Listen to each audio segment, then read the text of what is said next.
It's going to be the UFC. There's no doubt in my mind.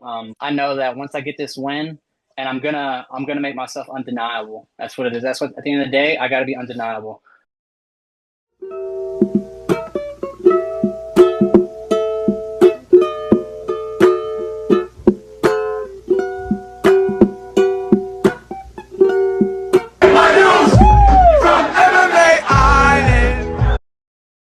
Welcome back to MMA Island. My name is Christopher de Santiago, and today I'm interviewing one half of the Fury FC 100 co-main event. We have on the Fury FC Featherweight champion, Justice Torres. Justice, how's it going today, man?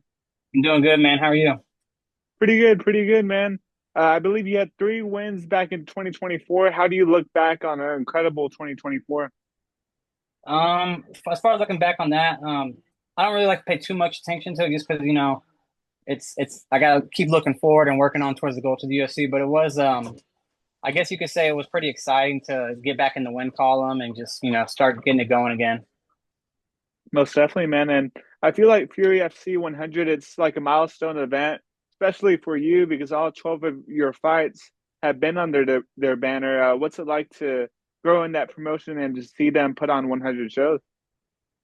It's actually kind of crazy because I remember whenever I first started Eric, it was cage combat, and then seeing it grow into like what it is now. We were at the almost Civic Center when it was real small, and yeah, I guess like Eric's always treated me good, so why would I leave something that's good? And watching him build this brand has been crazy too. It has such a big platform now, Hmm. so What I'm does real it proud to say I fight for them.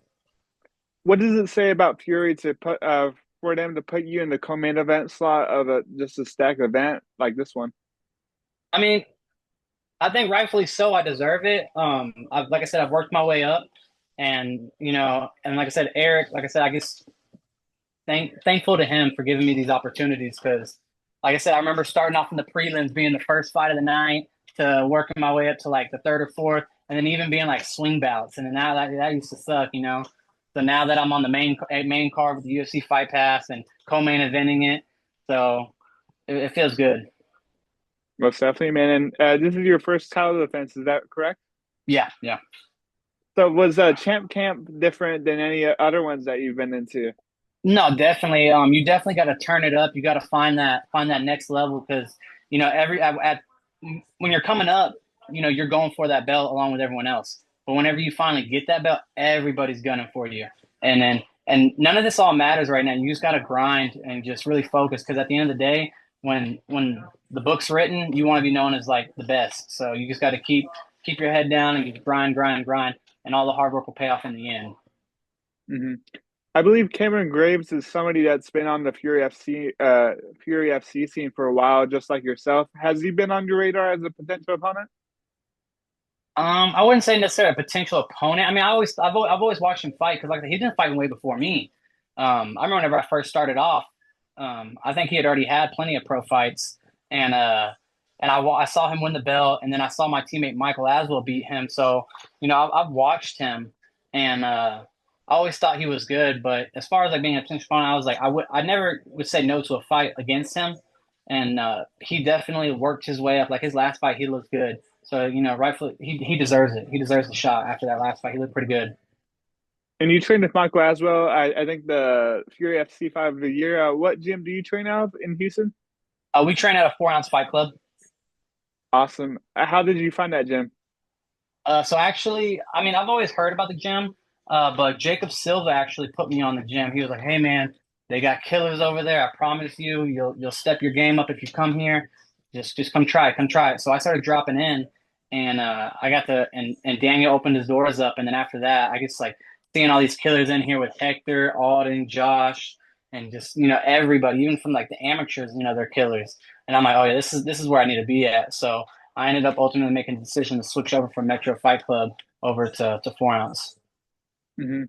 I watched your fight against Joe Maddock, man. You have some slick grappling. I guess to other people who may not have seen your other fights, what can you tell me about your fighting style? How's it kind of more unique than other fighters, I guess, so to speak? I think is unique about me and more, I guess, necessarily more so separates me from the others is, I would say like I guess I'm always gonna fight my fight. I don't get caught in that like let's just brawl. I'm gonna fight your I'm gonna fight my fight, and then also too, I think I have really good cardio, and I know how to push the pace at my pace, and I make people fight my fight. So whenever I was going against Joe Maddock, everyone was like kept hearing how he's this amazing wrestler and this and that, and he's undefeated, and yada yada yada. But I was like, I'm gonna show him that I can wrestle too, so I can take the fight wherever I want. I can grapple, I can wrestle, I can strike. I don't mind anything. So where would you say Cameron Graves is the best at? Like, where do you think his world's at? I think really Cameron Gray, I think he's an all-around good fighter. He has slick jiu-jitsu. He's pretty good at striking. But the thing is though is just he likes to fight at his pace. So I'm gonna make him fight my pace. That's it. I'm gonna go in there and just do every. I'm not changing anything. I'm gonna do everything that I've always done and fight my fight and push the pace. How do you feel about, or how does your style kind of transfer over to those 5 rounds? Because I mean, those grueling rounds, rounds 4 and 5 are pretty grueling. But see, I think it does a favor for me because I think I get better as the fight goes on. I like to I know the first round I've always kind of started kind of slow, I would say, in my opinion, and I kind of just take in the data, and then I start pushing the pace and finding my shots and getting that rhythm going. And once I get my flow going, like I felt like in my title fight, that first round he caught me off guard and freaking flung my ass and got me down, and I was like, okay, I need to pick this pace up. And then we started going and going, and once I started getting the rhythm, I was a lot of those shots that Wilson was throwing, I was like, shoulder rolling them or they weren't catching me. I mean, he caught me with here and there, but nothing like ever landed significantly where it was too much to worry about. And once I started getting that pace, that rhythm going, I was able to shoulder roll, fire back, and keep going. And I didn't get tired. I just felt like I was getting better and better. Have you thought about what your future may look like with a win on Sunday? I mean, think about it. 4 wins, pure UFC featherweight champion. I mean, have you thought about what that could entail a win on Sunday? I know what it entails. It's going to be the UFC. There's no doubt in my mind. I've had opportunities that like fell through from just simple things as far as like an injury that I had, so I couldn't take them with the UFC. So I know that once I get this win, and I'm gonna make myself undeniable. That's what it is. That's what at the end of the day, I got to be undeniable. Actually, Adrian Yanez, he actually messaged me and I had posted a picture of my son because it was his birthday, and he's like, "Look, man, those are your reasons right there." He's like, "Go out there and be undeniable." So that's pretty much been the word of the week for me right now. Make myself undeniable, and then I'm gonna be able to get that UFC shot. How long has that been a dream of yours? Like, I imagine since the I beginning mean, of your obviously, career, but when does that? exactly. I mean, as far as like, obviously, as soon as you start fighting, you want to be at the best, right? You want to be at the top. So whenever I started this, whenever I was 19, I'm 27 now. The dream was to be in the UFC, but as it's getting closer and closer, it's kind of surreal. Like I don't feel like I'm there, but then whenever I start to see these, like when these fights come up and I'm hearing these conversations, and my manager Jason House is messaging me, it kind of just puts it all in perspective that I'm like I'm right there, and like I said, I just got to capitalize and make myself undeniable. Mhm. And that's the mentality, just being undeniable. Exactly. I guess I got to go out there and just fight my fight and get and do what I do best. And how do you see yourself getting your hand raised on Sunday? Like, I would imagine that you would want to finish because of the stakes that could be with a UFC contract. But Hmm. how do you see this fight? I could see it going if if perfect world, right? Perfect scenario. I start him in the first round, right? Obviously, but I could see the fight going. I could see me getting the finish. I just think I'm gonna put the pace on him, and it's gonna be too much. Awesome, man. Last question for you, the most important. What's going to be your walkout song on Sunday? That's gonna be a surprise. It's gonna be a surprise. It's the classic, though. It's a classic.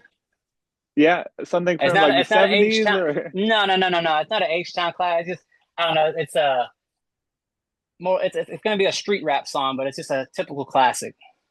nice, man. Well, I'm looking forward to it. Do you have anything to say to the fans out there watching? Any sponsors shout out before I let you go? No, yeah, definitely. Shout out to everybody who's supported me from the bottom all the way to the top. I appreciate it. There's people that I've never even met, and they always buy tickets. They always come out and support. And I've only met them through the fights. I have family that doesn't even come out to my fights. So that means the world to me. And definitely shout out to all the sponsors that always like help me out throughout camp. And then most definitely shout out to all my teammates. I'm actually sitting in here with one of the best flyweights, if not the best flyweight in the world, right here, Josh Van here, getting ready too. So we're locked and loaded. We're ready to go, and that's it.